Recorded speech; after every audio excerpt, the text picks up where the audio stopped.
Now we're moving into the moving portion of this Qigong set.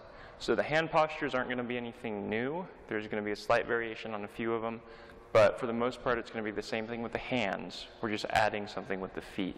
So what we were doing before is standing with our feet kind of pigeon-toed and just standing stationary.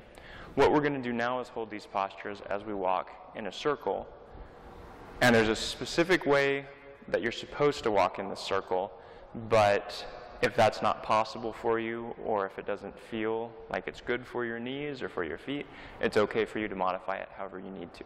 The traditional way to do this is to do 8 steps going one way and 8 steps going the other way. And also you want to keep one foot going straight and the other foot curves.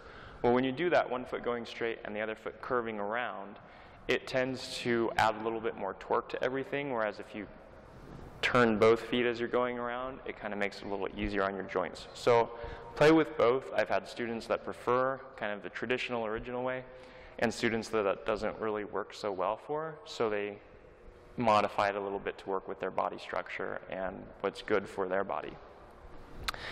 But the idea is you're going to start at what would be like the back of your circle, and this is going to be your starting and stopping point for each time you go around. You have your toes pointed in, and what you're going to do is just pivot so that you're facing one direction. It doesn't matter really which side you start with. You can start going to the right or start going to the left. I like starting going to the left. So you pivot to face that side, and I'm not going to worry about what the hands are doing now because it's a good idea to get the feet doing what they're supposed to, then worry about the hands. So when you're facing to the side like this, you're going to keep the majority of your weight on your back foot. Then you shift, and you're going to slide whatever the back foot was forward. Now this is kind of a traditional way to do it, so that foot goes straight. The next foot comes up, and it curves around. So that's 2 steps so far. 1, 2. Then I step and go straight. 3. Curve. 4. Straight. 5. Curve. 6. Straight. 7.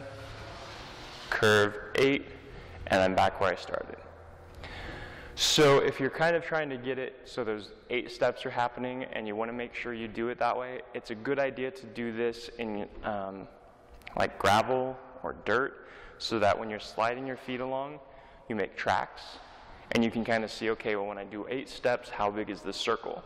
When I do more than that, how big is the circle? And you'll kind of find the right size circle that works for your body, that works for your steps. And if you want to get this into it, you can measure the size of that circle, and then you can draw yourself a circle on the ground if you're not somewhere where you have kind of loose dirt or loose gravel that you can do your steps on.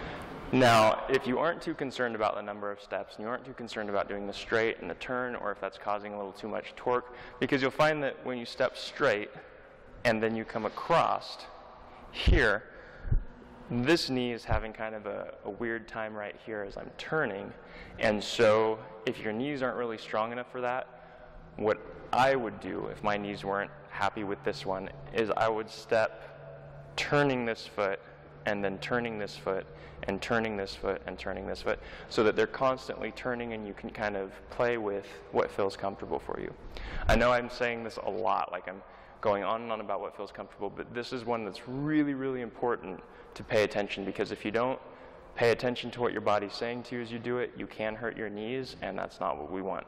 So instead of trying to do a super low stance and like really torque everything as you go around, when you start, try to keep your stance a little higher, and when you turn, try to go really easy on the turns. And if you have to take more than 8 steps, that's not that big of a deal. It's better to take more than 8 steps than to hurt yourself.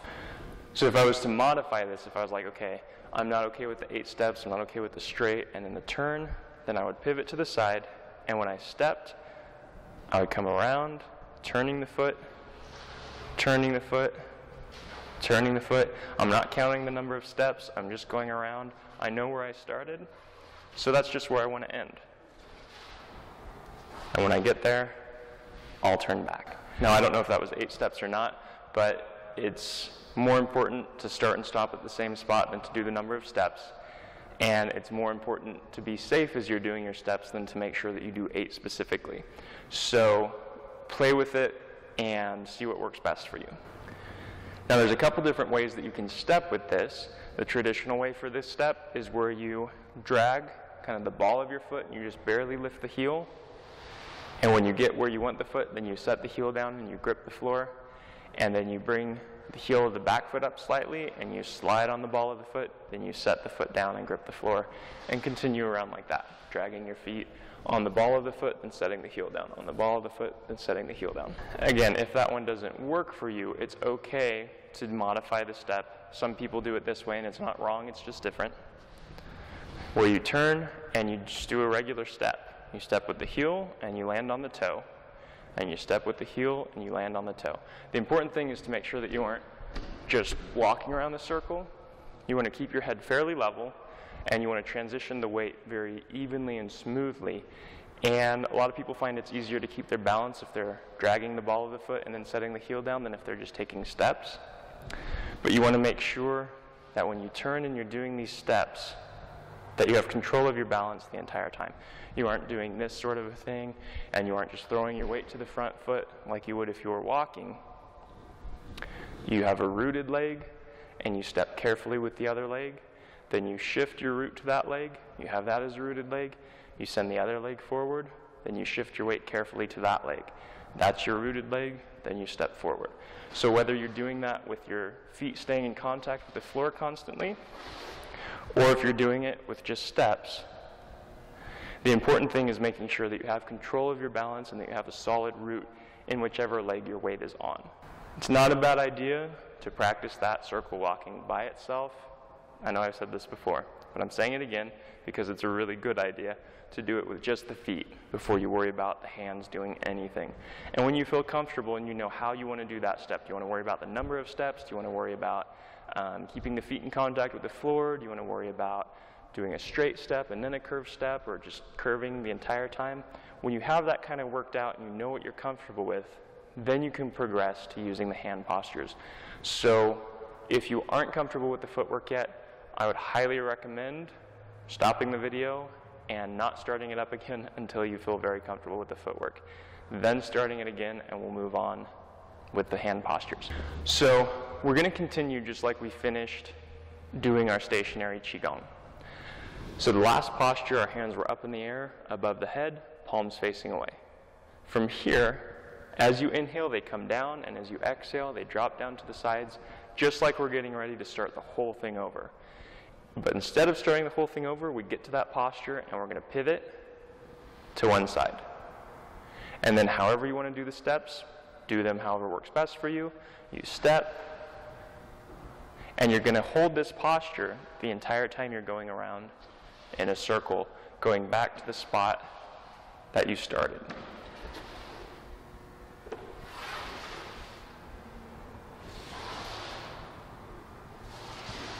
Once you get back to where you started, you pivot to face center, so you're exactly like how you started. You're facing the same way, you're in the same posture, everything's the same. And then you're going to pivot to the other side and do the exact same thing.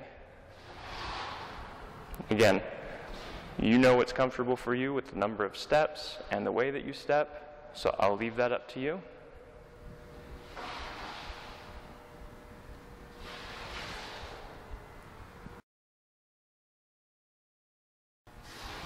And when you get back to the starting point, you pivot to face forward.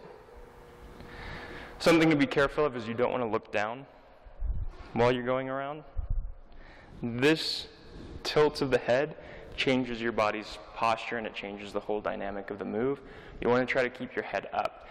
If you can, try to keep a soft focus and don't look on anything in particular. Sometimes it's kind of hard to stay on the same circle if you do that, if you're not really used to that. So it's okay to drop your eyes and just check to make sure everything's where it's supposed to be before you go back to that soft focus. But don't look down by going. Look down just by dropping the eyes and making sure things are where they're supposed to be. Now, it's usually a good idea to do at least 2 circles. So you would do one time going this way, get here, then you would turn, you would go one time going this way, Here, then you would turn again, and you would repeat it again. So you'd come around this way, then you would turn, and you'd go back around. The whole time maintaining that same posture with the hands where the palms are facing away, down by your hips.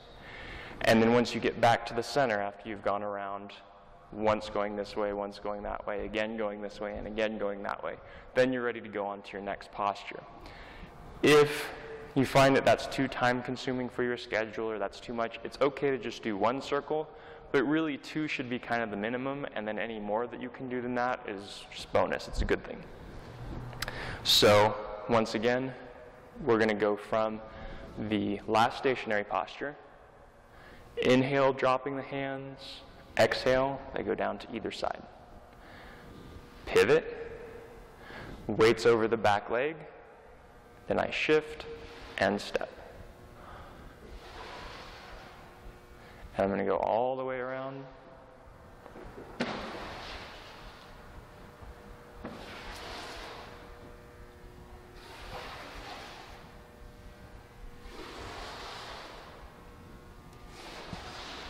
When I'm back to where I started, I turn to face center, and then I pivot to the other side, and I start again. Again, maintaining control of your balance the entire time. You don't want to be all wobbly as you do it. If you find that you are, slow it down. Really pay attention to each step. Pay attention to what your balance is doing, where your balance is.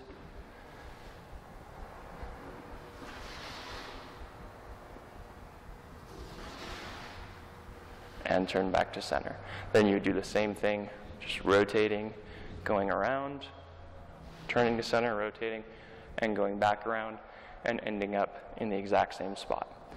So that's the first posture in the moving section, and we'll be moving on in the next video to the second posture and how to do that.